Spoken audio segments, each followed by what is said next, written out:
yang tampan, Afiq Azhar, dan kami merupakan pengacara anda pada pagi ini. Nasihat saya pada rakan-rakan saudara-saudari yang ingin mencuburi dalam bidang perniagaan ini, pertamanya adalah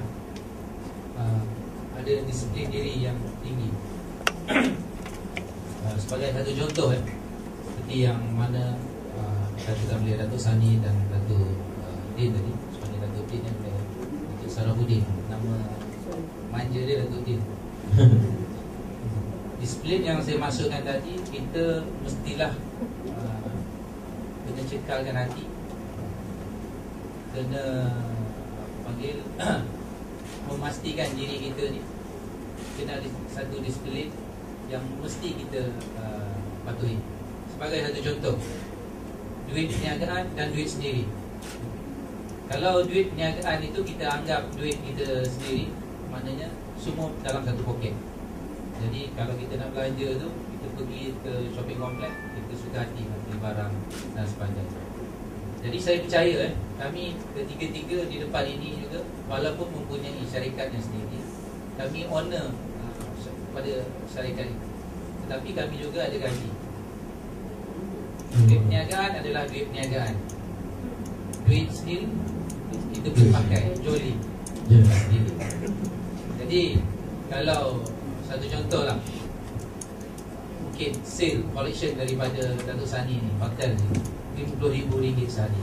Jadi Datuk Sani pun datang ke kaunter, ambil RM50, bawa keluar dan gunakan duit itu sewenang-wenangnya untuk belanja, beli baju, beli keperluan yang. Jadi sudah pasti syarikat akan mengalami masalah. Jadi disiplin yang saya maksudkan tadi, gaji yang kita ambil itulah perbelanjaan yang perlu kita belanjakan. Dan duit perniagaan adalah untuk mengembangkan perniagaan ataupun nak upgrade apa-apa perniagaan itu. Itu adalah tip. Kerana sebelum ini, ketika saya mula-mula berniaga dulu, jadi itulah sale kita, itulah duit poket. Jadi semua dalam satu poket, tak ada gaji. Jadi hasil daripada collection itu masuk dalam poket. Jadi nak beli apa, langsung tak ada record, langsung tak ada disiplin.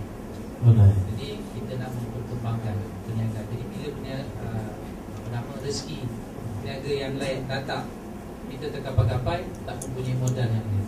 Tapi kalau kita ada saving, contohnya orang peniaga ni dia mesti ada saving, syarikat mesti diutamakan.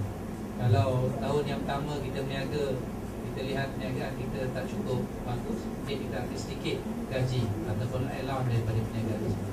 Tapi kalau perniagaan itu sudah berkembang, kita boleh ambil lebih daripada situ. Mungkin inilah yang saya praktikkan. Sebab itulah saya mempunyai beberapa buah syarikat. Jadi kalau satu syarikat saya dapat gaji RM10,000, kalau saya mempunyai 10 syarikat, saya adalah gaji RM100,000 sebulan. Jadi ini yang saya cuba buat. Jadi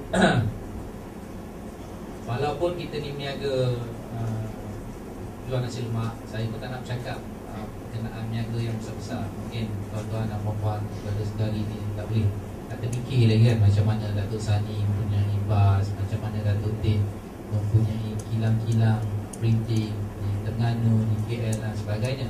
Kerana dia jauh lagi. Jadi kalau saya cuma nak bercerita seorang peniaga yang menjual nasi lemak di tepi jalan. Kalau kita lihat banyak adalah kalau sebelah pagi tu di sempah-sempah di kaki-kaki lima. Jadi kita janganlah lihat mereka ni pandang rendah kepada mereka. Sebenarnya mereka ni mempunyai satu disiplin yang sangat tinggi kan. Contohlah, nak meniaga nasi lemak ini waktu pagi, paling kurang pukul 3 pagi dah kena bangun.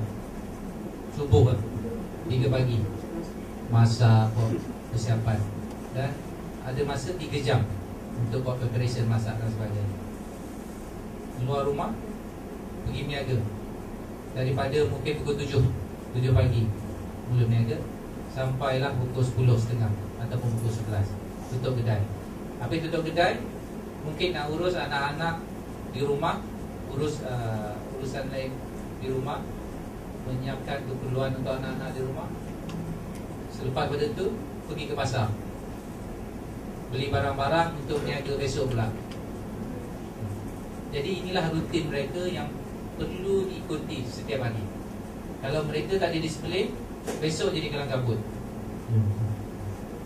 Nak berniaga besok kan, ini baru berniaga nasi lemak, belum lagi kita katakan berniaga yang lain-lain. Kalau jual burger pun sama juga. Nak berniaga di pasar malam, belah malam, pagi kita dah kena set dah.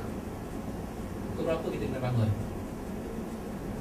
Pagi kena sembahyang subuh, lepas sembahyang subuh tidur sekejap, sambung lagi, kena pergi pasar, beli barang tu, beli barang, dan buat preparation untuk berniaga sebelah petang, sebelah malam, dan berniaga sampai balik ke rumah pukul 1 malam.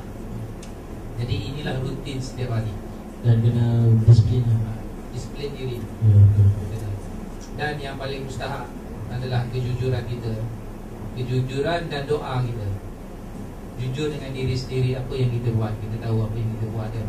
Kalau apa saja yang tak jujur, kita tahu apa yang kita buat tak jujur.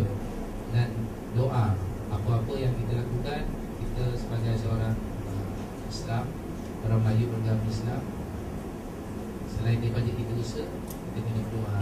Ya Allah Tuhan, bantulah apa-apalah yang kita rasakan sesuai, memohon kepada Allah Subhanahu Wa Taala. Tanpa doa ataupun pertolongan daripada Allah Subhanahu Wa Taala, apa jua usaha yang kita lakukan rasanya akan, kalau berjaya pun tak sampai seperti mana yang kita harapkan. Betul.